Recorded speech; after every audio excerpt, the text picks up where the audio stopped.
After an opening win in Croatia, West Ham will look to make it 2 wins from 2 in our Europa League group campaign on Thursday evening when we welcome Austrian outfit Rapid Vienna in London. David Moyes' side earned a 2-0 away win over Dinamo Zagreb, while the visitors suffered a 1-0 defeat at the hands of Genk in the opening game of the group stages. Welcome back to the West Ham Network. I am Anton. I'm joined by Matt Stato for our big Europa League preview. But before I ask you any questions, Stato, the preview's been ruined. The match day build-up's been ruined, hasn't it? Because this man wants to come along. He just can't keep away. Just because we got the flagship show now, he has to work his way in. The thing is, I heard flagship show and I thought, well, clearly I need to be on it. Otherwise, it's not a flagship show. So here I am to actually save the day. So crack on. So listen, it's game two. It's game 2 in the Europa League group stages, and we're playing our first home game in the Europa League group stages. So Matt, how are you feeling about it? I know all three of us are going to the game tomorrow, but how are we all feeling about it? I'm excited. I'm genuinely excited. After the way we've performed recently, there's a buzz about the place. I think it's going to be a great atmosphere and a good game. Yeah. Genuinely, yeah. Actually, buzzing. It's nice because when I don't ask you to keep it brief, you give me brief. When I ask you to give it brief, you go mental and speak for about 10 minutes. Still, how are you feeling, mate? Yeah, I'm feeling good about it as well. I'm really looking forward to a proper European game under the lights. For some, I know we had, the Tin Pot Cup 5 years ago. We entered through the back door, but this is proper Europe, isn't it? And I'm really looking forward to it. Of course, you two are not old enough to remember the last time we were in Europe proper, but I am. So, and under the lights, it's going to be really, really good. It's going to be exciting. And I think the crowd are going to be really buzzing for it. Yeah, absolutely. I think you're even more doubly buzzing though still because I'm going to be with you, sitting beside you. So I don't blame you, really. To be honest. You're really excited about me being there with you. I actually phoned the club today and moved my ticket to another part of the stadium. Well, listen, it would never be a match day build-up show if we didn't talk about the opposition. But not just talk about the opposition, but bring on an opposition fan. And yes, there you go. Nice shave, mate. Nice shave. Yes, we've done it. We have done it. We have located a Rapid Vienna fan. So it's time to talk Rapid Vienna.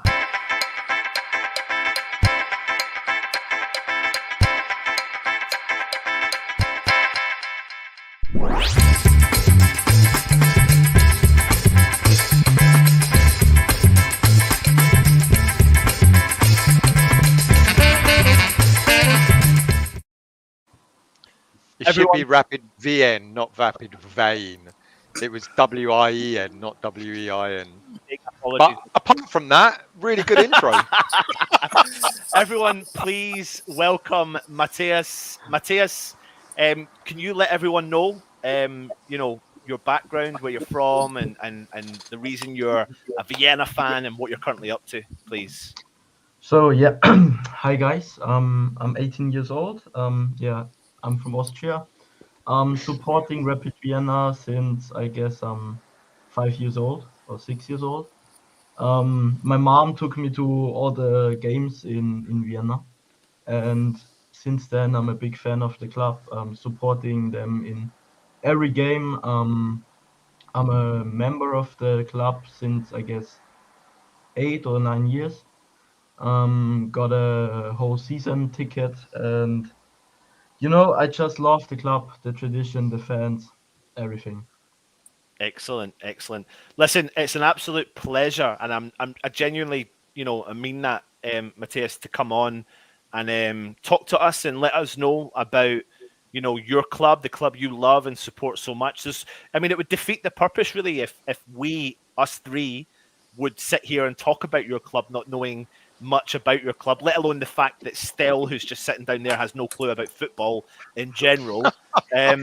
So, Matthias, first and foremost, my first question to you is, it's not been a great start of the season in your domestic league. I've got an image here of the current table. What's been happening at Vienna this season? I don't know, like I feel the structure or the system isn't right at all.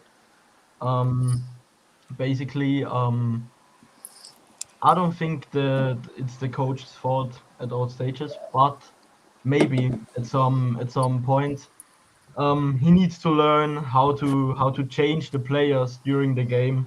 That's one point I have to criticize because I just don't like his choices to change players. But actually, we started bad, losing to Hartberg, not a really good club from Austria.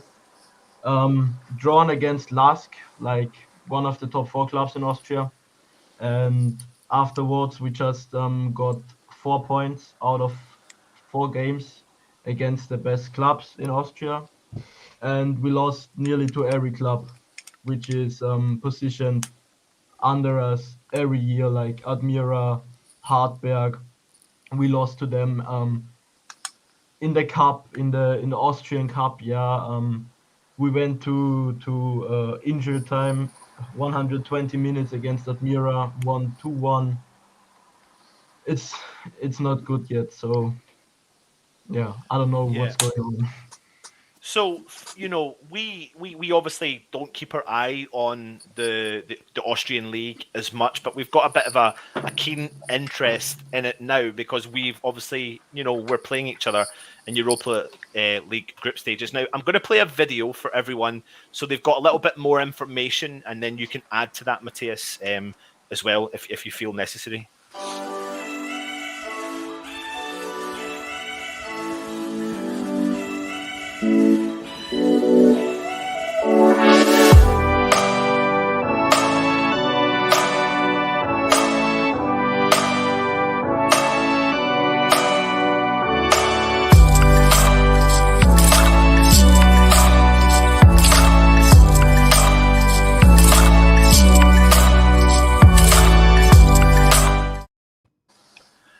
So, I mean, from that, still, I recognise those images. From that though, 32 championship winning medals, from the club, 14 domestic cup medals, and so therefore, Stel and Matt, I'll put this one over to you before we go back to Matthias. Playing at the highest level, playing European football year in and year out means you're accustomed to European football. What do you take from that? It's solid European caliber. At the end of the day, winning's winning. It doesn't matter what league you're in. If you're in that league and you've got picked up that many trophies, you're a long-term successful team. So everyone has bad patches, and yeah, they might be on a bad patch at the moment, but they've got the pedigree. So the manager's been there a few years. It's you can't take anything for granted. We've seen that even in the Champions League games yesterday. Teams you wouldn't expect to win, and that was teams with lesser pedigree. So it's going to be a difficult game. They cannot be underestimated in the slightest with the pedigree they've got compared to ourselves. Right. What do you take from that, Stel? Yeah, I agree. I think if anyone says this is going to be a walkover tomorrow, I think we're going to be very surprised because they are, they are a team with pedigree. They've look at that, 32 times Austrian champions, 14 times Austrian Cup winners. They've been in, I don't know how often they've been involved in Europe over the past few years. And they're going to have far more experience, even though they're away from home, than we are in how they're going to be able to handle this game. So despite what Matthias is talking about now, saying they're not having the best of times in their domestic league, that doesn't mean that we're going to go there tomorrow and expect to win this game comfortably. I will be very, very surprised. I think it will be a good game, and I'll be very surprised if Rapid Vienna are going to be a walkover tomorrow. I'll be very surprised indeed, because they are. I mean, it doesn't matter what league you play in. If you continuously qualifying for Europe, whatever competition, you're a good team.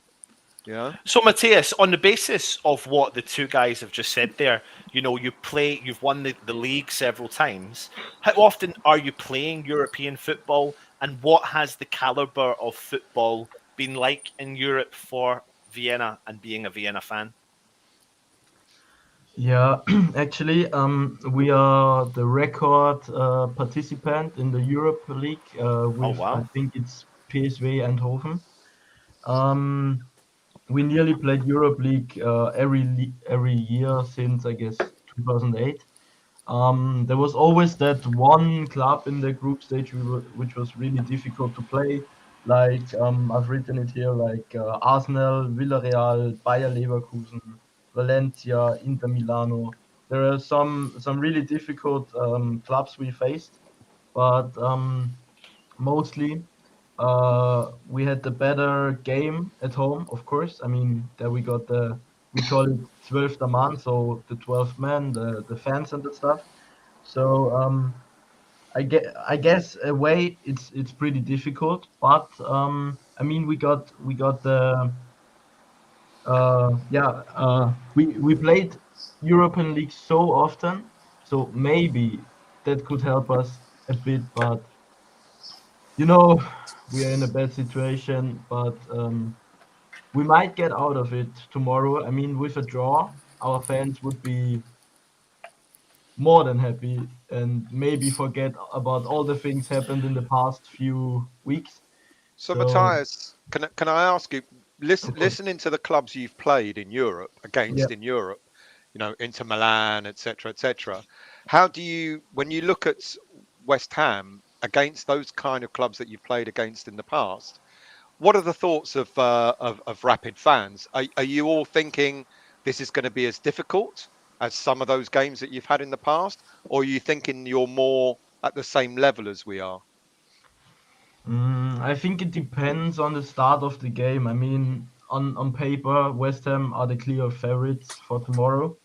But I have to say, if we're starting pretty good, like don't get a goal in the first 20, 30 minutes, we could get a draw, but it depends. For example, last year we faced Arsenal in Emirates Stadium and received a goal, I think, after 5 minutes, and then the game went down and we lost 4-0. Yeah, 4-0. Uh, Bad game, but at home, for example, against Arsenal, it was really tough. Lost 2-1. We had the chances to win the game, so depends on the start, I think. You always think about a side that has not a great start to a season, that it can just, especially from the a club with such, well, a well-known club who consistently perform at the top. Now the question would be that there's going to be an element of the club want to try and get a victory tomorrow or get something from the game, because this could lead to your season turning around. So you're sitting second bottom. You're desperate for something to show a sign that the players are going to perform. Do you think there is, from your coach in particular, will they take this competition as serious considering where you're at in the league just now? I think so, because I mean it's international, so they can show off their skills. We got nothing to lose tomorrow, because as I said before, West Ham are the clear favorites. Um, to be honest, most of the players are pretty young. We got them from our academy or bought them from smaller clubs in Austria, so they can show off their skills, what they can do with the ball and the stuff. So they have to take it serious. And as well, it's a big honor to play in London as an Austrian football club. And as well, we got 1,300 Rapid Vienna fans in our back tomorrow, which travel to London. So they have to take it serious for sure. Yeah. Now, Matt and Stell, I don't know if you guys have actually been watching any of the Vienna games when the fans are in the home end, but it looks like a proper wild party. Now, Yep, I got the suspicion that this 1,100 Vienna fans are going they're to going to come be to the loud. stadium tomorrow and are going to rock our stadium like we've never heard. Now, Yep. that could play into both teams' hands, because you may find that West Ham fans may want to try and react to that, but it's certainly going to put up for an absolute spectacle tomorrow, isn't it? Absolutely. I mean, it's great when you have away fans that come and give a lot of banter and a lot of singing, because it can go one of two ways, as you say. It could either G up the home fans, or it can make us very quiet.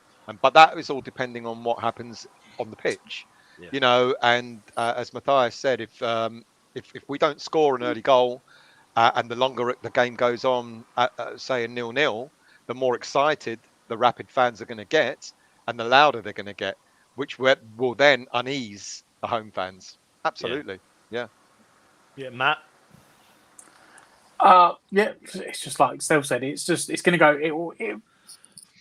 If we get an early goal, or if we don't get the early goal, it could get on the fans. But you just think, you hope that sort of atmosphere, if they come and create that themselves, that the West Ham fans will level up to it. We'll give it a go. Sometimes we have seen away supports in that stadium where the away fans don't do much, or we've seen ones where they don't bring a lot of support. So the fact it's European time, they've brought 1,100, 1,300 fans, whatever it is a lot. You know what? I've seen League Cup games in that stadium where we've played like League One teams and they've brought less fans than that. And you think they haven't had to travel that far. So it's going to make an even better atmosphere than I already thought we were going to have. So I'm all for it. Bring them and bring the carnival with them. Yeah, absolutely.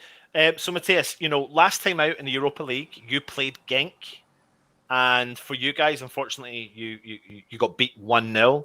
I never got to see the game, of course. I never even got to see the highlights, so I'll hold my hand up to that. How did you perform in the first game against Genk? What was your thoughts of that? We started very poor. Like Genk took some pressure on us and that stuff. The last part of the first half, we got better. Had like 1-2 chances to score, but that's our main problem right now. We got some decent strikers, I'd say, but we just don't get the luck to score, and that showed off in the game against Genk as well. After the first half, second half start, they pressured us again. Made a goal, but it got declined from the video assistant referee. And then lastly, the last 20-25 minutes, we had like 3-4 chances to score the opening goal, the 1-0, but individual defense failure, a mistake opens the score for them. And I mean 91st minute. Yeah, unlucky. And it was a player from Genk that West Ham were actually linked to in the summer. I think am I correct in saying, is he not like 6'7" or something? Yeah, he's a big, big tall striker. When it comes to the you've mentioned there about goal scorers. I think you've scored 10 goals this season in the league and conceded 13. Can you let us know about the biggest threats that come from Vienna then in the team that you suspect? So who are the players that West Ham should really keep an eye on tomorrow evening? I mean, mostly in the attack, it's probably Taxi Funtas, our Greek striker. He's really fast. Not the tallest, but he's fast. He's good on the ball. Got a good left foot. But he just misses the luck, as we saw against Sturm Graz on the Austrian league last weekend. He missed an open goal. Shot the ball over the goal. I mean, no goalkeeper anywhere. He missed. So I don't know, but he sounds like a West Ham striker normally. Carlton Cole. I don't know. We just missed the luck, and Ercan Kara is, in my opinion, is a bit out of form. He played really decent last season, but this season isn't his up to now. Emmanuel Aiwu, we transferred him from Admira. I guess one of the best central defense midfielders we got in the last, I'd say 5-6 years. Really decent in the defense. He can play like central defense midfield and also center back. So we Can can I, say Matthias? Can I stop you on him in particular? I've done a little bit of information on him. So he seems to be like Vienna's kind of, you know, tries to be that kind of wall in front of the centre backs, stopping any threat coming through the middle. You know, we've got similar. I don't know if you know much about West Ham ourselves. We've got Declan Rice, Thomas Mhm. Soucek. You know, these two Um, protecting lying players.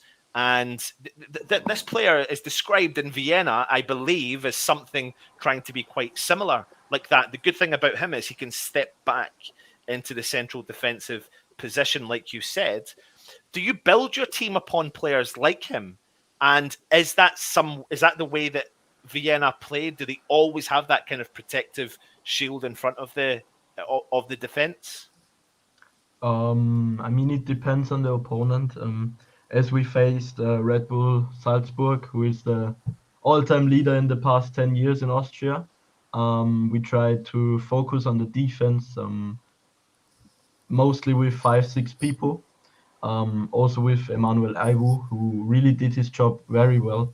But then we got a penalty call for Salzburg, and that fucked off our whole game. I mean, it wasn't a penalty for sure, but the video assistant referee uh, called after 6 minutes that it is a penalty, so can't Yeah, do anything about it. And then we lost 2-0. So it was unlucky again because we could have get a draw against them, but mostly we are playing attacking football, trying to come from the sides with fast wingers like Marco Krühl or Kelvin Rase, who are really fast and maybe bring the ball in the box for Funtas or Kara, and mostly they hit the goal, but yeah, yeah, with a excellent. with a bit of luck we can score. Guys, anything you want to add to what Matthias has been saying? Of those players that you've mentioned, Matthias, who do you think? Maybe this is a question that we're meant to be asking with a little intro, but I'll ask it anyway. Who do you think that West Ham are going to have to be concerned about? Are, do you build when you play your game? Do you build from the back? You know that I mean, for example, West Ham's style of football is that we usually are better at the moment when we counter attack.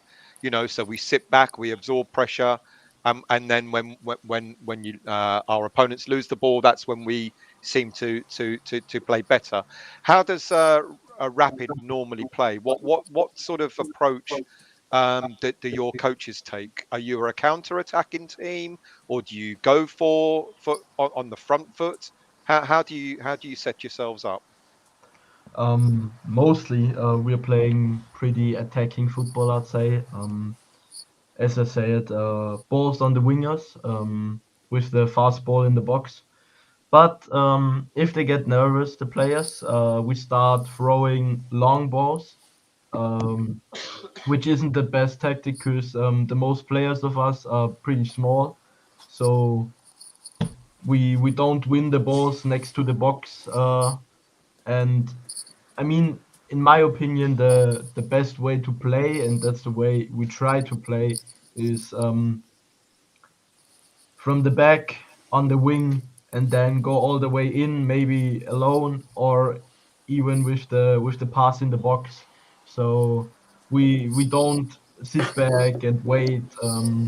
We just did that against Salzburg, but never before because I don't know. As our coach once said, attacking is the best defense, and as we do this, I mean, we tried, but maybe West Ham knows our weaknesses, so Yeah. it depends how West Ham is playing tomorrow. Hmm. Hmm. Can I ask a question then? You know, if we're talking about the game tomorrow, I asked you before you came on if you could give me your predicted 11 for the game that may start against West Ham tomorrow. Could we run through that, if you don't mind? Of course. So in goal, and also what formation do you think that Vienna will play, being away from home against the likes of West Ham? I I guess we're playing 4-2-3-1, Okay. as we play mostly. Yeah. So it might be the best way to start tomorrow. Hmm. Let's see. Um, So who would be your goalkeeper then? yeah, our goalkeeper tomorrow will be Paul Gartler for sure, as our first goalkeeper, Richard Strebinger, is out due to an injury with his shoulder. So we have to play with our second goalkeeper. Oh, We had the same problem last year in Europa League. yeah. So yeah, So what's he like then? Obviously, he's your second keeper. He's not your main thing. Is he a good backup?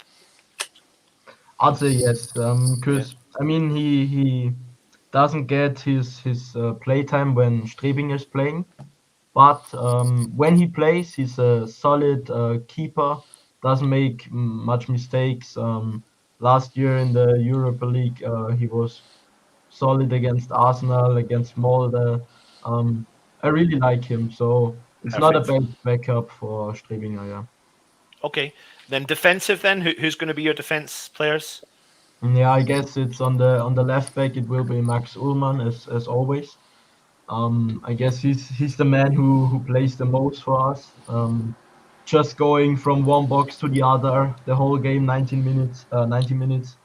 He's incredible with his stamina, with his condition. Yeah. Really like his play style. Yeah. Excellent. Excellent. Cool. And then on the other side. Um, I guess it will be Filip Stojkovic, our mostly new captain in the team. Okay. A real leader of the team, who can push us forward, who can lead the team into a victory. So Yeah. yeah, So I'm he looking comes with forward a to he it. he comes with a lot of a lot of history, obviously, and especially being made the recent captain. He's obviously he's properly renowned for doing the job that he does. Who else partners them in defence then? Yeah, in the center back, I guess it will be Max Hoffmann, our old captain. The switch between Hoffmann and Stojkovic, Hmm. and the other one will be Leo Greimer. So he's one of the youngest of our team. He had a really decent performance in the qualification for the Europe League against Famagusta, against Soria Lugansk. Uh, the Rapid fans called him Grimaldini for Maldini after the game because he was so solid in the defense. Really good center back, plays in the under 21 national team of Austria. Um, I Yeah, really like his play style in the defense. Yeah. excellent.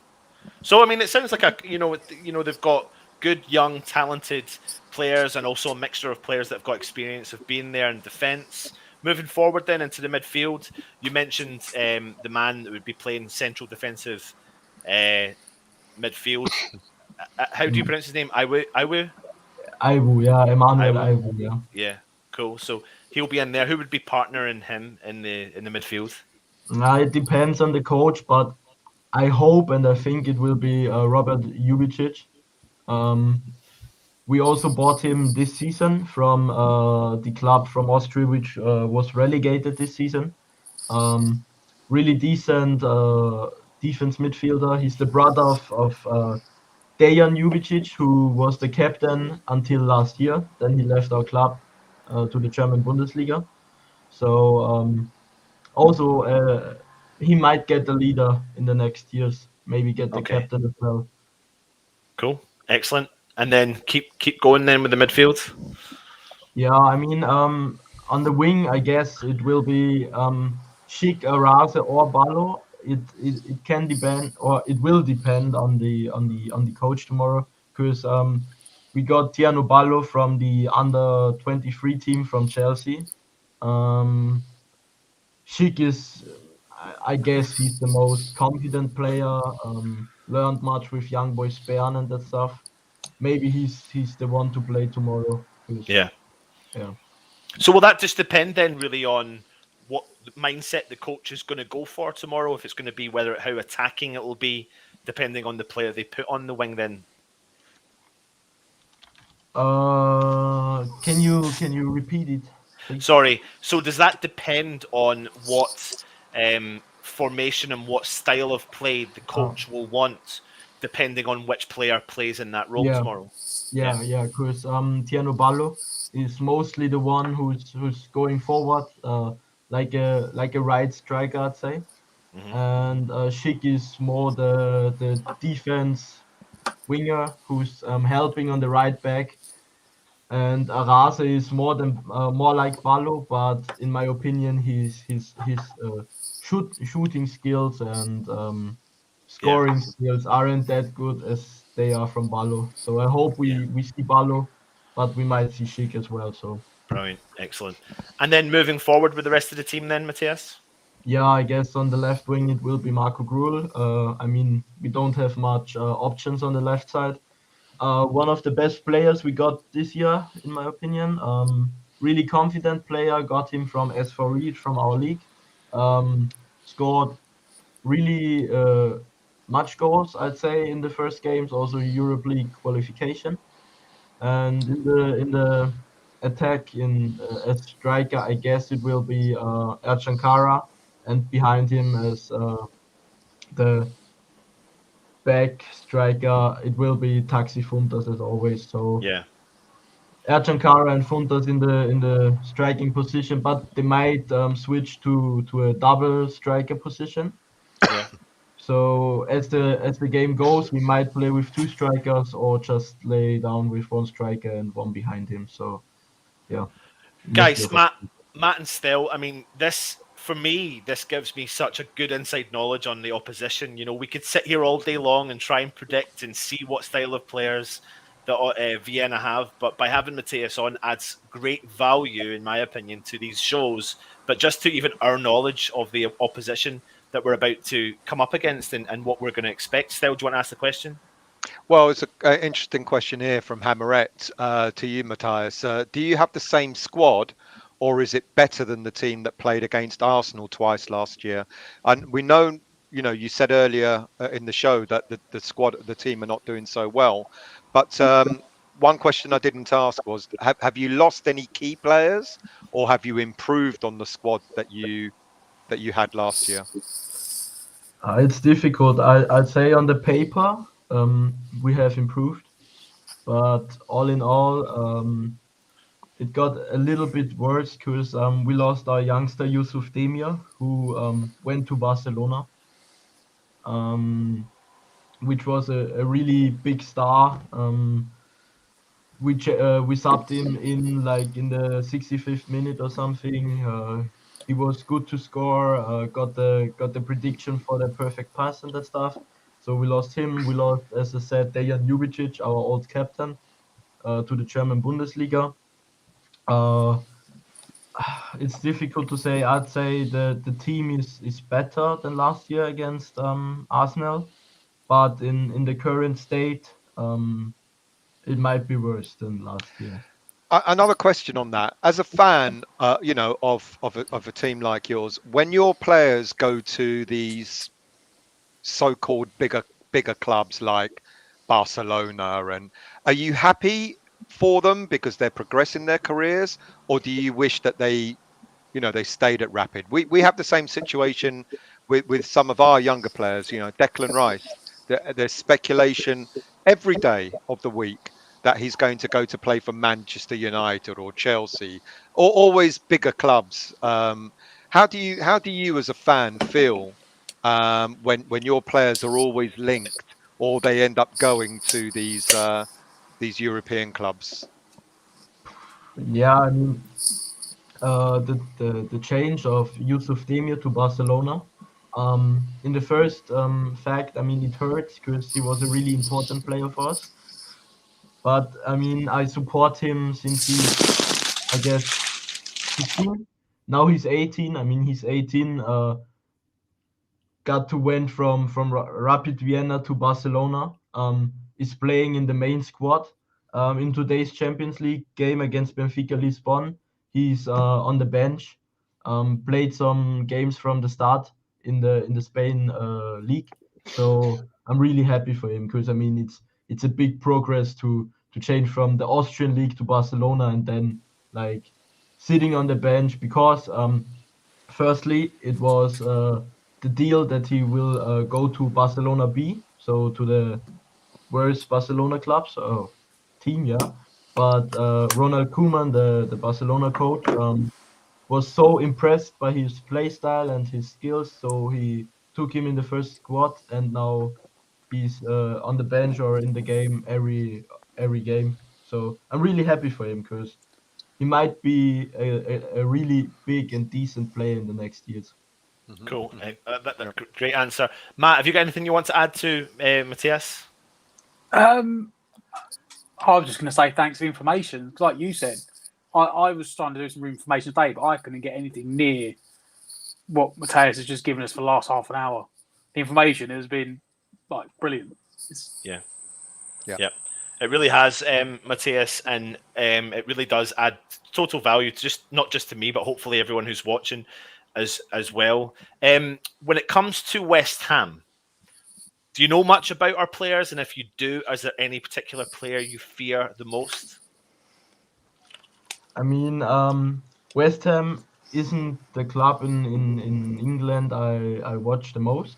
Um, but as I can say, I know players like Declan Rice, Michael Antonio. I mean, Antonio is one to fear in my opinion because I watched the game against Leicester City, and Antonio's performance against them was really decent. As well as Rice is a really good defense midfielder. There will be so much problems for our strikers tomorrow to get past him. I guess those two are the biggest to fear tomorrow.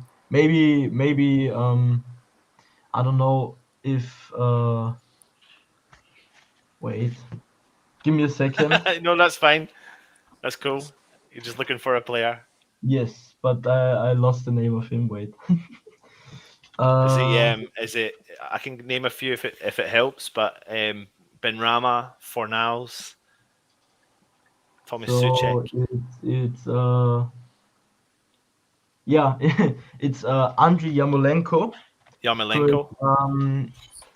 as Austria played against Ukraine in the Euro 2020, we also faced him, and in my opinion, he's a pretty decent player. I don't know if he's starting that much in the squad of West Ham, but he got some decent skills, good shooting, so he's one to watch. Yeah. So Well, that's that. Okay, go on. You go, Stel. interestingly, Matthias, Yarmolenko rarely starts a game in the Premier League, but it's quite possible he may start against Rapid tomorrow night. It's possible. It's possible, yeah. And the thing is, Matthias, when it comes to a player like Yarmolenko, he seems to perform at the highest level when he puts the Ukrainian top on. But when he puts the West Ham top on, he doesn't play to the style of play that the manager wants him to do because he's quite a lackadaisical player. He expects the ball to come to him. And the current West Ham manager and the current setup is all about hard work, hard graft in a game. Chase the ball down if you lose the ball. Yarmolenko's not that sort of player. Now, Yarmolenko in a side that would feed him all the time is a Yarmolenko that plays to the top of his ability. But I found that really interesting, actually. That was a really good point, Matthias, because I think a lot of clubs, especially European clubs, looking in on West Ham would pinpoint players like Yarmolenko. Matt and Stel, I think you would agree, because of his history playing in Ukraine and also the history of his playing in previous clubs, playing in Europe. Yeah, we said there were probably a number of players that might do really well in Europe, and Yarmolenko is one of them. Yeah, absolutely. So, Matthias, it comes to that interesting time then. The last question I'll ask for you before you head for the evening. What is your predictions for tomorrow evening's game? And don't worry, go for it. It doesn't matter. It's your club. It's what you do. And So go for it. Be as honest as you want to be. I, in my opinion, there are two options for the end score. If we concede a goal in the first 10 minutes, we can lose like 3-0, 4-0, depends. Or if we got some good defense tomorrow, maybe got some more luck in the offense, in the attacking, we might get a draw. I don't think we can think of a win for tomorrow's game. I mean, a win would be incredible for Rapid in our current situation as well. But I mean, like a 1-1, 2-2 would be cool. But I'm going with a 3-1 for West Ham. Cool, excellent, lads. I don't know if you want to say anything to Matthias before he heads. Thank you for coming on. You've been an amazing guest. Your knowledge is outstanding. Everyone in the chat's been saying your praises, and you've really elevated everyone's level of understanding for the game tomorrow. Yeah, absolutely. Couldn't agree with you more Yeah. there, Matt. Going to go still? Oh no, I'm going to echo what Matt said. You know, it's great having fans coming on from opposition teams, and you speak so eloquently, Matthias. You know, and how old are you? You're only 18. I'm You know, 18. credit to you. You know, because Yeah. Anton couldn't even speak properly when he was 18. So, you know, so well done. And do you know what, Matthias, as well? You know, I'll give you credit's due. You said to me beforehand, you know, your English, you felt like your English wasn't fantastic. I must admit, and I'm flabbergasted. You know, whenever I go on holiday anywhere or speak to people in European countries, and how well and how good their English is. So I'm massively impressed. I think it's amazing. Keep up the good work, Matthias, and hopefully, if you're up for this, I would love to have you come back on for the next time where we take on Vienna in Vienna. It would be really cool, and hopefully, you never know, you may see some of us over there. We may make the trip over there, depending on if we're allowed to. That is. I'll be there. I'll be there. Matthias, I'll be there so we can meet up and I'll buy you a beer. I don't buy these two a beer, but I'll buy you a beer. That's if you're old enough to drink beer, of course. Yeah, of course. In Austria, you're allowed to drink beer at the age of 16. So Oh, fine. There you go. There you It's go. fine. Love it. Matthias, absolute pleasure. So just before you go, could you do me a favor? Could you let people know how to find you? You're on Twitter. You're also you're a professional FIFA player as well. Is that right? that's right. Yeah. Yeah, excellent. So you're on Twitter. Is that right? Yes, it's right. Excellent. So we'll try and get the link in and put that in there as well. Listen, Matthias, thank you so much for joining us, and hopefully we'll get you back on for the return leg. And normally, I'll wish Vienna good luck after the game tomorrow, and I hope your season starts to progress in the right way moving forward. So thank you very much. Thank you, Yeah, Matthias. thanks for the invitation, guys. No worries. Take care. Yeah, maybe we can talk before the game in Vienna, because that will be a big game. Yeah, absolutely. Take care, Matthias. Good to see you. Thank you. Bye-bye. Bye. Cheers, mate. Love it, Excellent. guys. Yeah. Excellent. What amazing. Really good. Yeah. Yeah. Really He's good. he's the Stato of Rapid Vienna. Yeah. He was mean, fantastic. I mean, if only our Stato was half as good as he was. But the thing is, though, and I think I say this every single week, Matt, when we're on the preview, I really, it's made me enjoy doing this show. I'm not going to lie to you, it has, because we get such a good inside knowledge from the person that sits and watches their club inside out, whether or not they're confident, whether or not they're not confident. You know, Matthias has got a very, he's very laid back in his approach about the club. He's very understanding. He knows the club should be here, but they're here. But he understands why they're here and what they need to do to get here. To move up to that level, the level that they're, the level that they should be playing at year in and year out. And that's the interesting thing I find about Vienna. And this is why we shouldn't underestimate them, because they're not used to being in the position that they're in. Yeah, wounded. What's it when you're wounded? That's when you're most dangerous, or when Yeah. whatever that saying is. And yeah, I am actually confident about tomorrow, but I think it might be harder than we You we always think it have to, will be. but you have to be mindful of teams like this because, Moyes said it in his press conference today. We'll talk about that in a minute. Well, tell you what, let's talk about that in a second. Let's go and talk about the things we love to talk about, which is our football club, West Ham.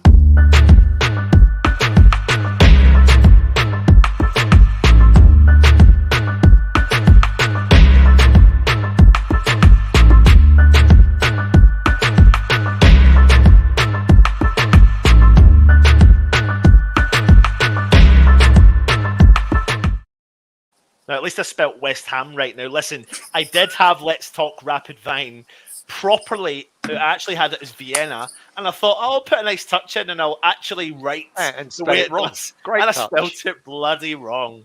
Anyway, let's go and see what the gaffer had to say.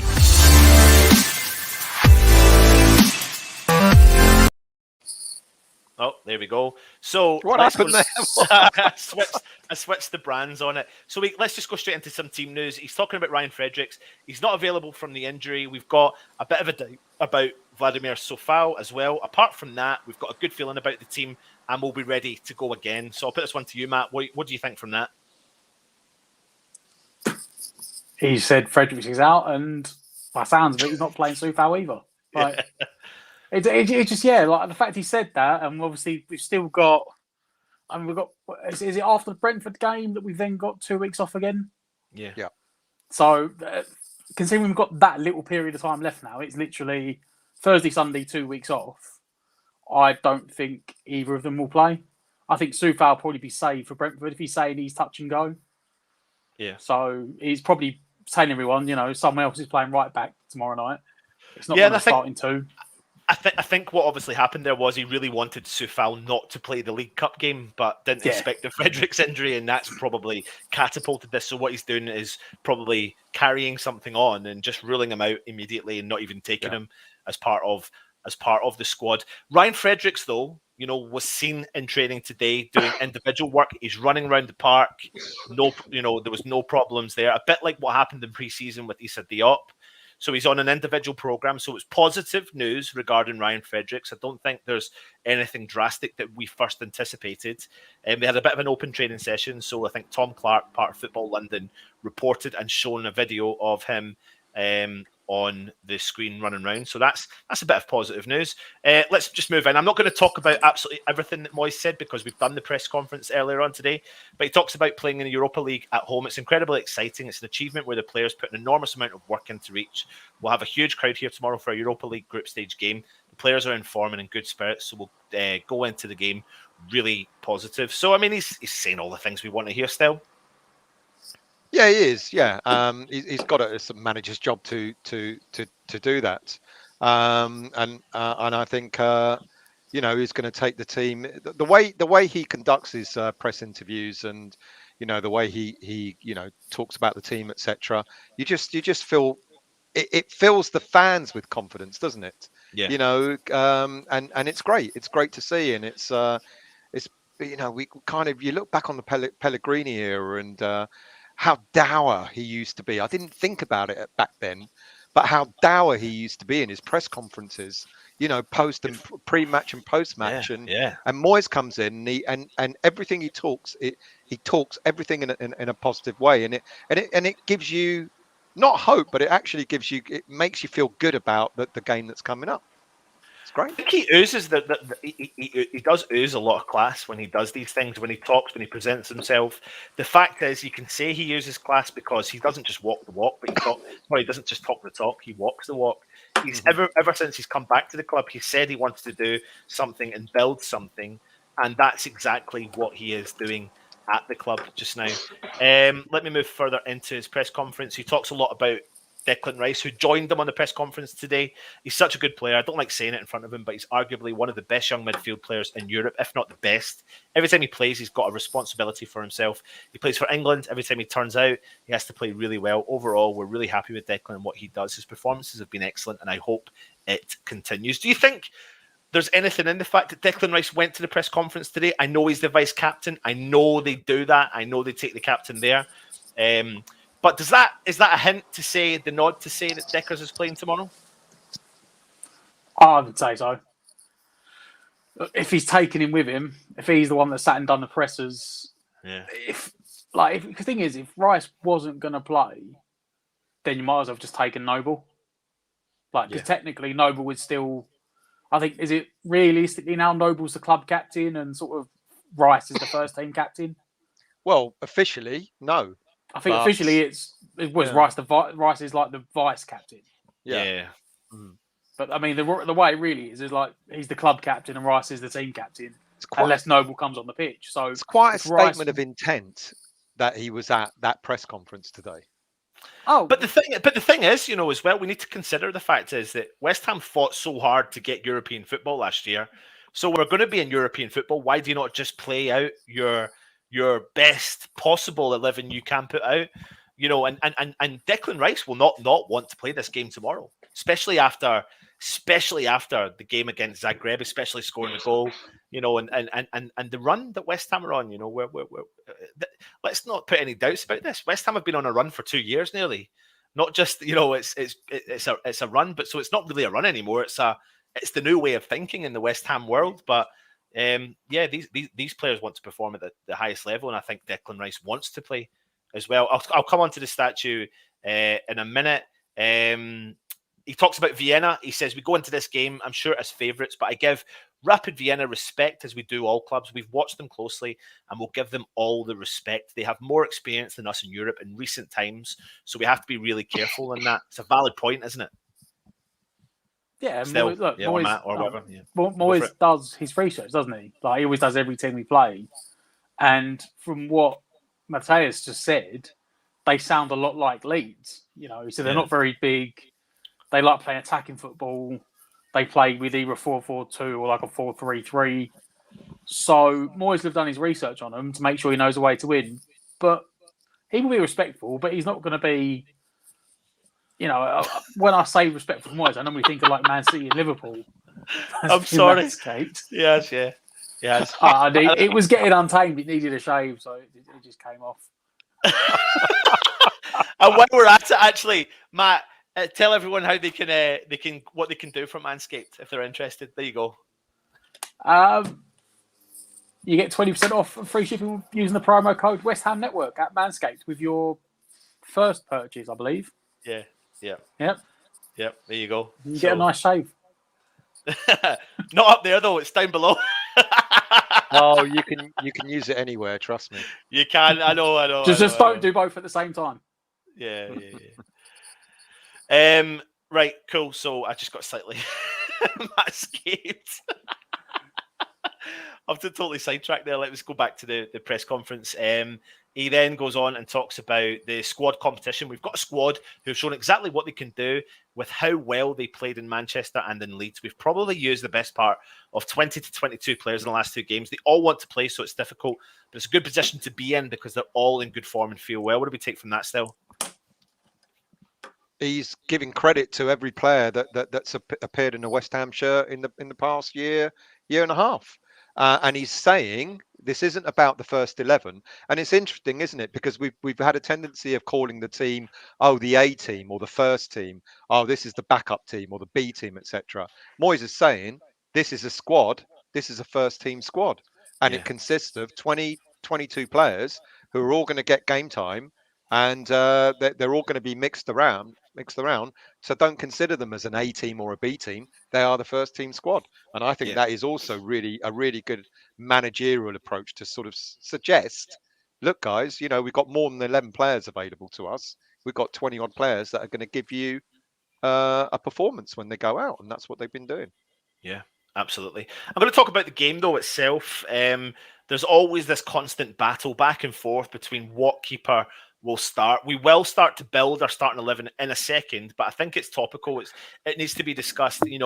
Is this the game that we see a change made in the Europa League? He's stuck with Fabianski for the first game against Dinamo Zagreb, but of course, Areola played the game against Manchester United. Fabianski played the game against Leeds. What do we do for this game tomorrow night, Matt? It's now become more difficult because I think Areola had a good game when he played the other night against Man United. He had a shaky start first 10, 15 minutes. He played really well after that. We saw in the first game that Moyes said he wanted to reward the players that got us into Europe.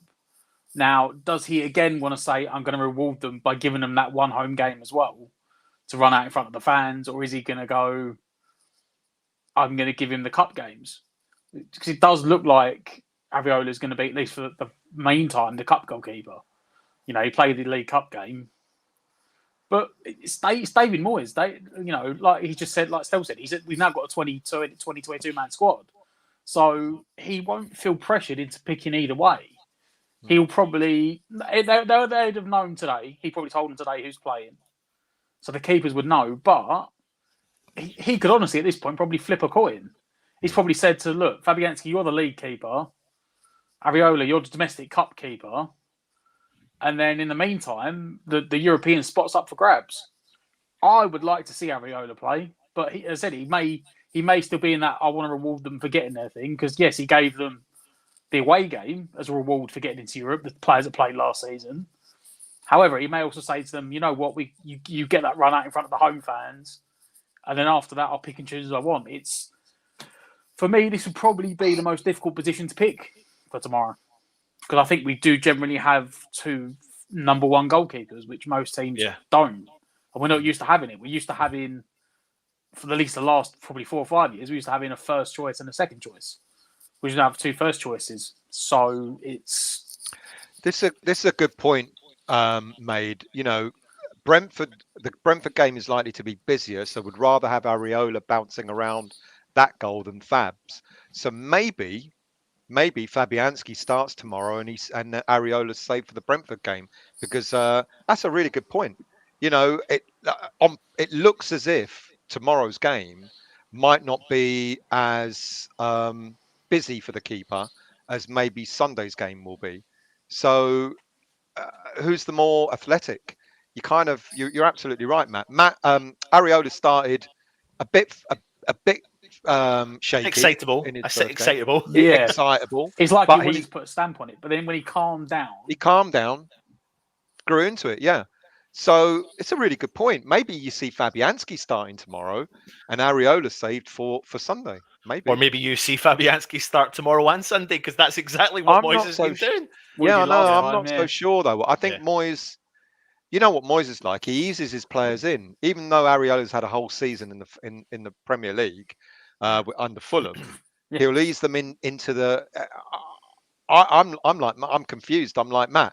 I said quite confidently that I thought Areola would be the Premier League keeper, and Fabianski will be the Cup and Europa League keeper, but it ain't turning out that way. So.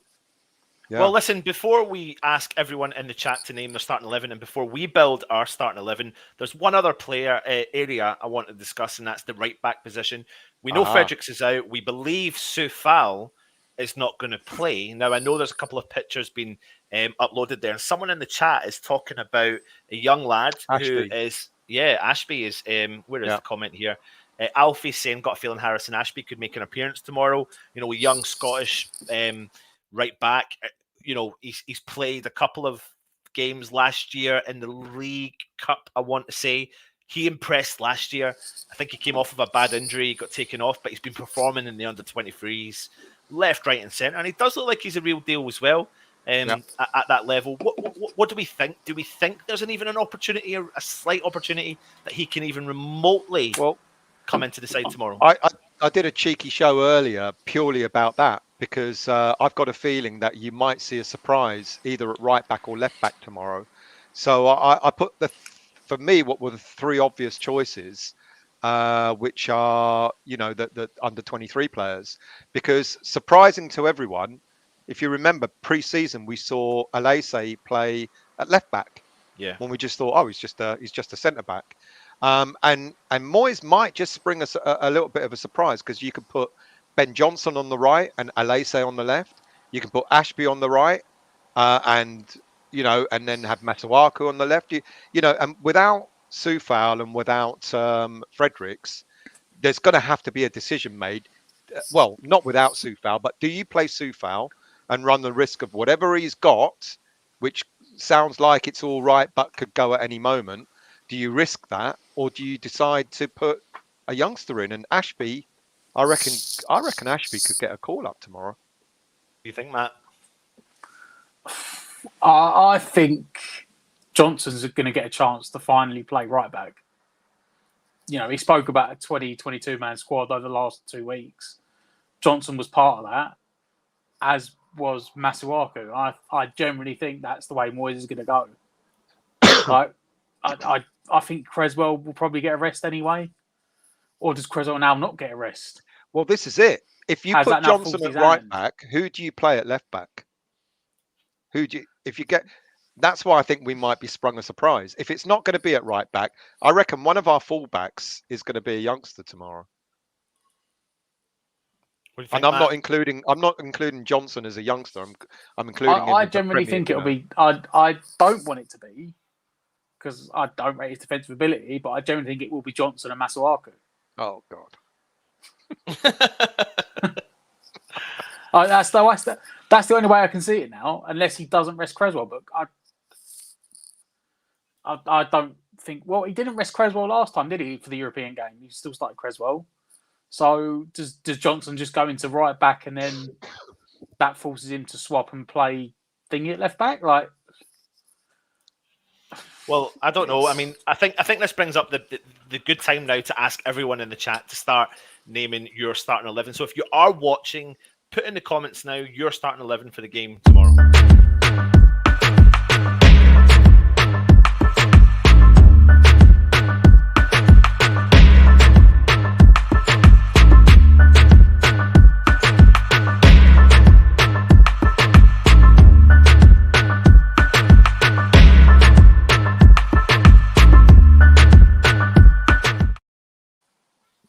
Okay, so I think it's time that we start to build our starting 11 as we are going through this. So like I said, if you are here, put in the comments now what you think our starting 11 will be tomorrow. If you're new around here, please make sure you do subscribe to the channel. Of course, hit the thumbs up. If you want to be a member, all that malarkey, you all know what you need to do. So I'm just about to upload some images, but I'm uploading some new images because we've got some maybe exciting new players to talk about. So should we start with the goalkeeper? Yeah. What do we think realistically Moyes will do tomorrow? We can always think, oh, he might do this, he might do that, but going by Moyes' history, what do we genuinely think he will do for the game tomorrow? And I'll put this one to you, Matt. I'll bring the Fabianski pictures up now. What do you think, still? I'm swayed by Hammeret's comment about Sunday. I think he's got Sunday on his mind, and I know he says one game at a time. But I just wonder, and I know also we've heard people say and ex-professionals say goalies can play twice a week, no problem at all, compared to other positions. But I just wonder if Moyes will be thinking about Brentford and saying to himself, maybe Areola is the more athletic, and so give Fabianski the nod for tomorrow. So I'm going with that. So I'm going to say Fabianski. You're going to go with Fabianski. I'm not convinced, but there you go. Yeah, I think I agree. I think it will be Fabianski. I think, one thing David Moyes has said all season, and particularly about this season, is consistency. And I think he likes the consistency. And I think, I do want to see Areola. I think it's inevitable we will see him take over that number one role at some point. But I think for now he's going to stick with the man that we know as Fabianski. So let's put him in there. What formation are we going to be playing at the back line then? 4-2-3-1. Yeah, it's going to be a 4-2-3-1. I agree on that.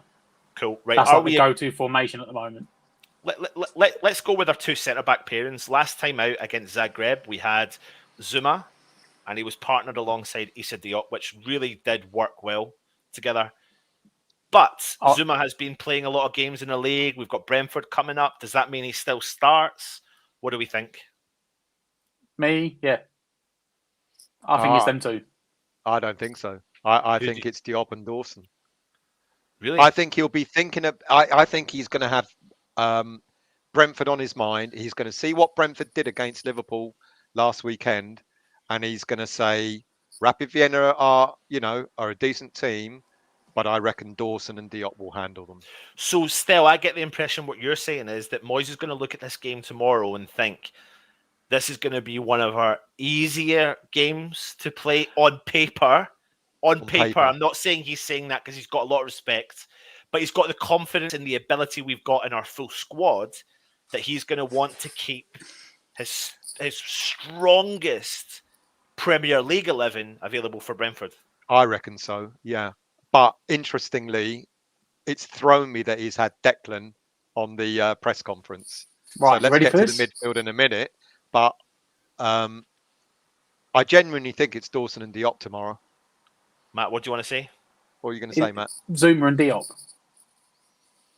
And you know why? Why? Because he's probably the only player in that team that's played 2 games a week for the last 3 years. Valid point. Chelsea literally have spent the last 3 years playing Champions League, playing Wednesday, Saturday. Yeah, but he hasn't So played what's the in all difference those in games, playing Matt. Thursday, Sunday? He hasn't played in all those games in Champions League and Premier Has League he done it last though? season. Yeah, he has done it. But he has done it in his career. I wouldn't expect a 33-year-old to play twice a week, but he literally done it last time. When we played away, he played him on the Thursday, and he played so well. He then started him on the Sunday, and then gave him a rest on the Wednesday because he'd done so well. Yeah. I So get that. for me, I think he'll play them. I think he'll play them too because I think he was probably impressed by him.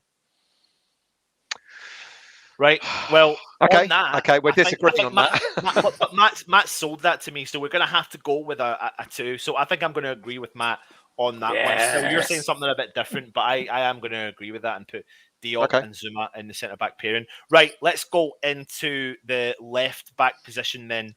I mean, listen, we've seen Johnson, what he's capable of doing in that left back position against Manchester United. However, there is a free slot out on the right. And I would be shocked if he didn't put Johnson out on the right. Does anyone agree or disagree with me? This is where I'm confused with it because, like I said a moment ago, he clearly doesn't seem to want to play Soufal. He's already told us that Fredericks is out. And he knows that Johnson can play on the left. I don't think he'll play Masuaku on the left. I think Masuaku will be played further upfield. So I'm going for a youngster on the right. I'm going for Ashby. It's a big statement. Okay, I'll tell you what. So you're saying that he's going to play Masuaku further forward, yeah? I do think that, yeah. Okay, Yeah. in which case, I want to change my back too. Oh, you can't do that, man. No. You can't do that. You can't because I've got rid of Dawson. Because yeah, if you don't think that Masuaku's playing and you think Johnson's playing left back, I think he'll put Diop to right back. Nah, I can't see No, that. he won't. No, I can't see that either. I don't think he will play a kid that young starting with no experience starting in the Europa League game. The fact that he said he respects them and he's going to respect it, I can't see him playing Ashby. Do you know who Matt's been listening to? Mr. Psycho, David Cross. Yeah. That's exactly what he would say. I mean, I might be way off the mark, but I'm just thinking that, it's going to mean that one of our fullbacks is going to have to play 2 games in, he's going to have to play tomorrow and going to have to play on Sunday. That could be Creswell. There's quite an easy option still. You just don't want to say the name. No, I've already said Masuaku will play, but he won't play at left back. There's no way he'll play at left back. Yes, he will. No. He would. All right. Especially in Europe. Are you putting Masuaku at left back? Yeah. Oh, mate. And Johnson at right back. Right. So the question I've got then is, still what you're saying is you think you'll see a younger player play on the right-hand side, I've just got a feeling. Ashby, which then pushes Johnson out into the left instead of Masuaku. Now, the thing I'm going to say on that is, if Johnson was to play out on the left and Masuaku wasn't, as a non-left-sided player, is that not a bit of a dig at Masuaku? No, because we all say and we all know Masuaku is better going forward. Well, I don't say it, but everyone else does. He's better going forward than he does defend. You can put him at left back, and you can put Johnson at right back, and it may make an awful lot more sense to everybody. I just think it's a liability. But And I there tell you go. what, though, still, for the same reason that maybe we were talking about the goalkeeper, if they're not going to be as busy on paper that we think, then this could be the prime game for Masuaku to play at left back. If we play Masuaku at left back tomorrow night, they will target Masuaku tomorrow night. Will And he'll Moyes make- take that It risk? means Deck's got to put a shift in. He'll make a mistake. It's all right. Deck's starting. You have to put a shift in, won't He'll he? make a mistake. Now, still, listen, I'll agree with you if you talk sense, but right now I'm not going to agree with you because I don't think that'd be well played, to be honest. So, 2v1, and there you go. Johnson Masuaku, yeah. Right, Masuaku, are we committing to the left back? I know you're maybe not thinking it, but You know still, what? I'm trying to ask you a question. I'm trying to think logically, Moyes, but Moyes, I really what Moyes don't will think. do. I don't think Moyes will play Masuaku at left back. I'll tell you what, I the only other absolutely- option you've got. I think what he'll do, he'll probably is end Creswell. up playing Creswell Yeah. at left back. Because he did. I'm for some reason it's gone out of my head, but I'm like 90% sure Creswell started at left back in the away game at Zagreb and then Yeah, he played on did. Sunday anyway. Yeah, he did. So, he did. Yeah. And Creswell, unfortunately for him, his international career's gone. Well, so Right. the international break will play dividends to him. Yeah, so it is unfortunate because he probably did deserve it once upon a time, but he's got to play today and Sunday, and then he probably gets they get 4 days off last time, didn't they? So I tell you what, that's a if valid you're point. so adamant about not putting Masuaku in the defence, you can have Creswell No, but in there. in actual fact, I think that argument makes more sense, to be honest, because he does talk about consistency. So in that back line, if it is Fabianski, if it is Zuma Diop and Creswell, that is 4 players that played in Europa League against Zagreb. Yeah, with one change in the back and then line. Johnson coming in at right back. Yeah, so I'm making an executive decision and I'm deleting Masuaku from the squad, from the team. Don't delete him. He's playing further up front. No, he's not. He's not. He's gone. He's Oh, gone now. Still, bring him Of course back. There he- you go. There he's back. Masuaku will play further up I front. brought him back. Right, let's move further into the park. Right, it's a no-brainer for us. We know that Deckers is going to be starting in the midfield area. Do we partner him with big Tommy Soucek potato salad? Kroll. yeah. You know what? Actually, I agree on that one. That's what I was about to say. Oh, Yeah. thank God for that. Really? Yeah. I was Kroll. going to say that. Yeah. Right, okay, so a new partnership. We've signed up from Kroll. We know what Deckers is capable of doing. I also think he's going to want to play Noble in this game. And Really? I wonder if Noble. Yeah, I do. I've got this feeling in the back of my mind that he I might can want to see give it. Noble a European game at home. If we're 2-0 up with 20 minutes to go, Then he'll bring him on. I can see the yeah, on the bench. yeah. Sorry, I thought you were meaning he was starting there. Right. No, okay, no. so For a moment, I actually did. Yeah. So we're removing Tommy Soucek from the equation. Yeah, can he go? Can he say goodbye to the game tomorrow? He's- Yeah, I think He'll be on the bench, He won't needs he? a But he rest. won't. He needs Yeah, a rest, in my opinion. Mark Noble, he maybe comes off the bench. Yeah. Yeah. Right. Cool. Yeah. But you might. So- you never know. You might see him. I know. We I know. You and- might see. We're taking Baptiste and Alessi out, so they're gone as well. So this leaves us with the forwards, the two wings, and the forward attacking lineup. Where are we going? Let's go the right hand side first. Vlasic. I think it will be Vlasic. Yeah. All agreement on that one. All agreeing You on know, that, yeah. people are going to go apoplectic when I name my striker. But anyway, let's worry about that. If in a his minute. name begins with a Y, I'm kicking that straight now. Well, Well, listen. no, it's exactly what his name begins with. But anyway, carry on. Let's go on the left. Let's go on the left. Still, you think it's I going to be reckon Masuaku? Masuaku. Yeah. Do you really? What do you think, Matt?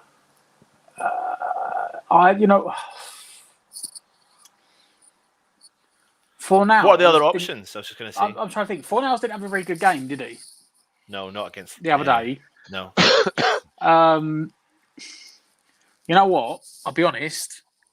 It wouldn't about this surprise me if Vlasic was on that left-hand side. Okay. Mm, So then who goes on the right? Well, who's the guy that's played like every minute of football for us this season? Owen. Exactly. And he's not on international duty either. No. I'd put So if Vlasic that Bruins side. played 3 grueling games in a row, I think Moyes he'll be keeps rested banging on tomorrow. about how good his fitness is. Well, he is, you know, but But he doesn't have to play 90 minutes, does he? I think this is a Masuaku game. I'm sticking with Masuaku It and wouldn't Vlasic. surprise me. I'm just saying. Like, it wouldn't surprise me if that happened. All right, but you agree it'll be Vlasic and Masuaku though.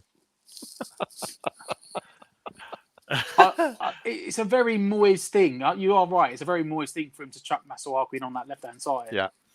I was just thinking it'd be more of an away tactic than a home tactic. So we're Like, going away with from home, you've Vlasic. got to be more. Yeah, solid. I get the sentiment behind that. I think there could be an option for that. Could be an option for changing any of these players in this team. But let's put Vlasic out on the right hand side because I think on paper that's probably what would happen. Masuaku possibly on the left as well. There could be other options there. But let's commit to that. So that's the four. What are we going for in behind the striker? I mean, I was going to say Lanzini. I was going to bring Lanzini in there. Yeah. Yep. And then lastly, up top. Here we go. I really think he's going to play Yarmolenko. I don't. No. I don't either. I don't think he's been pressed enough with him. I know, but I generally don't. I just think he's. I don't think he's going to. I can see him coming off the bench. Again, when we're comfortable in the game, I can see him coming off the bench. When we're winning the game. Yeah. I think he's going to. I think he's going to be worried about playing too many players that he's going to want to start on Sunday. I actually do think he'll play Yarmolenko. I know what you're saying. I know it's like win the game, and after 60 minutes, when it's 2-0 up, whatever, we're comfortable. Then take Declan off. I don't know if they've announced their squad yet, but have Jamaica got any games coming up? I was just about to say that. Actually, do they? I haven't seen anything. So now I was gonna suggest something. No, you know, this is an opportunity for West Ham to walk away with 3 points, 6 points at the top of the league, in the Europa League, with a break now until the next game, which is I don't even know how far away it's at Genk it is. I think he's going to want to play Antonio. I really do. For us as fans, it's wild to maybe make that suggestion, but if you pull out Yarmolenko from there, I mean that side is an extremely good attacking side that can get at a team that are struggling. I know, but they're struggling, and this is like why I'm thinking along the same lines as Stevie. You know, he's thinking what I'm thinking. No player that we're going to play on Sunday will play tomorrow night. If it was a tougher game tomorrow, if it was say Zagreb, and that was our second game of the Europa League, I think he'll put a stronger team out. But I got a feeling he's going to go. Sunday's important. Brentford are doing good. I need my best team out there. But Stevie, I don't need anyone to go out there and get injured. Still, and Stevie, that doesn't make sense to me because you've got Zuma, you've got Fabianski, you've got Rice, and you've got Creswell in that team. So he is not going to change. He's not treating this like the League Cup. He's not going to change 10 to 11 players. There's going to be, I think, changes, but nowhere near 10 or 11. Absolutely not. You've got 5 players there that are likely to start on Sunday. Look at yourself. Think about it, right? The game last time we played Zagreb, Creswell, Zuma, and Fabianski all started out of the back 4 because that was a tough away game. That was our first game. And Rice both started. Yep. Fornal started. and Antonio started. That was our first away game in Europe. He was going to play a strong team. This is our second game in Europe at home against a team that's struggling. Very, very different proposition, which is, you know, if we start with 5 players that are starting on Sunday, I think that'll be about as much as he'll go. He won't play Soufal, he won't play Souček, you know, he won't play Ogbonna, etc. And I don't think he'll start with Antonio. I think he'll have Antonio on the bench if he needs him. Apart from Antonio, the rest of them started and then played 3 days later against Man United. Yeah. And that was having to travel to Zagreb and back. We've got 2 home games in a row. Different haven't got to do any travelling. This game is easier than the away game at Zagreb is. It is. Garino saying Masuaku left, Vlasic striker, Yarmo right with Lanzini as a 10. That could work. Some people though, I mean, the chat's so conflicted. People are saying we need to rest and work on Antonio's fitness, keep him wrapped up in cotton wool. People are saying put him out there, try and get Even the if you win give as him- quickly as possible. Even if you start Antonio for the first 45 minutes, I think he needs to have some sort of play tomorrow because we play like an. If you know what, if it's not him, it's Bowen, and I think that he will try and balance it between them. I don't think he's been impressed with Yarmolenko. I think he's brought him off the bench a couple of times, and he's looked disinterested. Hasn't done much. The statement that Moises made about I've got 2022 players, I've used 2022 players, etc., seems to suggest that we're going to have to become accustomed to the fact that he will use any of those 20 or 22 players. And he himself has got faith in these players. I've even said Masuaku's in, mate. He's suggesting that he will use all those players, and I think Moyes is going to have one eye on Sunday. I really do, which is why he can do it one or two ways: put a really strong team out and win it by half time, or put a team out that he thinks will do a job, and if need be, bring on the big guns, on the 60th minute or something like that. See, he tends to, but I think he tends to do it the reverse way. I think he puts the big guns out normally in the first to start, to go and get the win as quickly as they can if they can, and then we'll start to reserve those players after that. I think he likes doing it the opposite way. I just think that's the way that Moyes works. But I mean, who knows?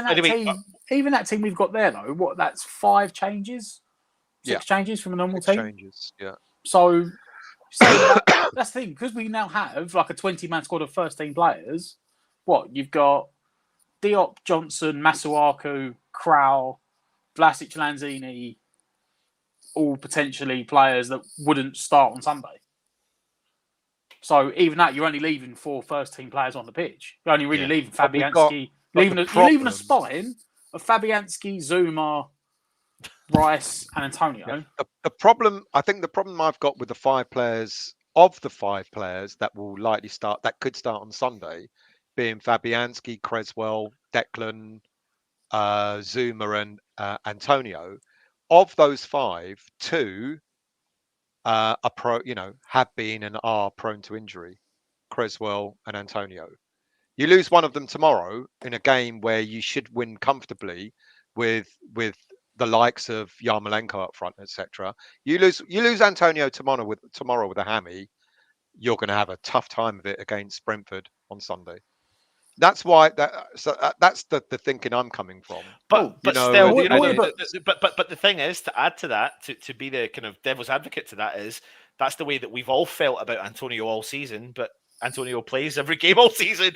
That's just what's been happening. Follow on from that. But you'd say we struggle against Brentford if Antonio's not playing. I think we would. What about the games that Bowen had against Man United? Oh, nothing wrong with Bowen. Nothing wrong with Bowen, but that was against Man United, their so-called B team. Well, he played the first team as well. Yeah, I think Bowen will play on Sunday, and if anything, maybe he, as you said earlier, he might play Bowen up front tomorrow night, or play Bowen on the right and Vlasic up front. I just don't think he'll start with Antonio. I just don't think he'll risk it. What are we doing then? Have we been convinced by Stell? So the only way you take Antonio out is if you put Bowen in. If you put Bowen in. Well, I can't because I've not got the image of him anymore. So poor. Well, put Yarmolenko then. Hold on a minute, I'll find him. There he is. There you go. Look at that. I'll come up trumps. Don't you worry about that. That might be. But then, yeah. I personally still think he'll start Antonio. I don't think Antonio will play anywhere near 90 minutes still. I think he might play 50 minutes. I just think the way Moyes has spoken about the competition, and like Rice said, we're not in it now. After that first game, we're not in it to be in it. We're in it to win. I just don't think Antonio should never play for us again because we don't want him to get injured. Exactly, Stel. Exactly. No, but it's not just Stel. It's actually funny. That weren't me. The amount of times as fans we constantly say, "Don't play Antonio! Don't play Antonio!" But in all seriousness, we've just talked about the squad of 20 to 22 players who we're all trying to say there isn't an A team or a B team. It's a first team squad. So you should have the confidence to say, Antonio, you're on the bench tonight. I'm playing so and so. I know but I Yarmolenko's don't not. include Yarmolenko in that 20-man squad. Well, no, even I don't. Even I don't. But Right, listen, we're going until we get a new who player, the hell are we predicting is playing up front? I'll go for Bowen over Antonio. I'll accept that. I'll say on that. Yeah, fine. Yeah, I'm reluctantly. getting rid of these two lads. There you go. There's Yeah, our starting there you 11. go. There's our starting 11. For us. Because in that way, Liam is saying, seriously, if Moyes starts Antonio tomorrow, he is deluded. He's one of the most informed strikers in the league. Like, I don't see why he's starting. But you want him to stay the informed striker in the league, don't you? But there's you no, don't want no some difference. You don't want some rapid Vienna player, shinning him. So he's out for 3 weeks. What about get Brentford players shinning him? Like, there's no difference. Oh, if it happens in the Premier League, it happens in the Premier League. You don't want it to happen in the Europa League. He could do it 5 minutes into the Brentford game. You've saved him for nothing. Take him off, please. Right, listen, if you are watching, I hope you've enjoyed so far the preview, the most confusing build of a starting 11. If you are watching, get your predictions in and we'll go through the predictions.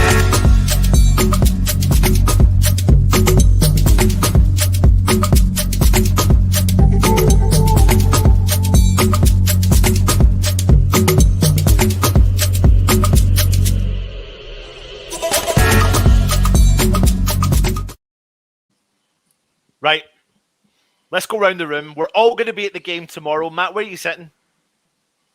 I'll be above you.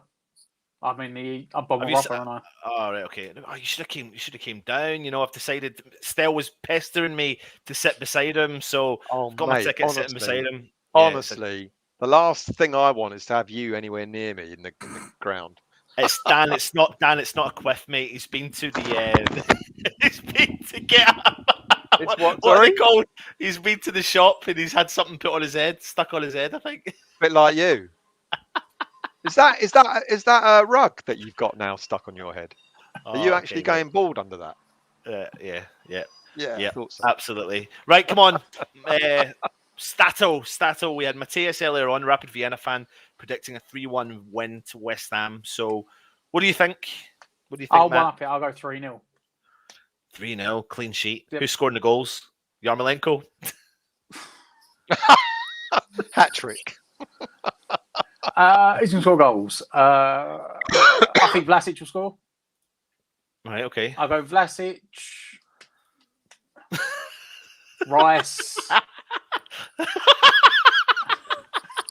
Oh, yeah. And you're taking the piss with your hairstyle, are you, Dan?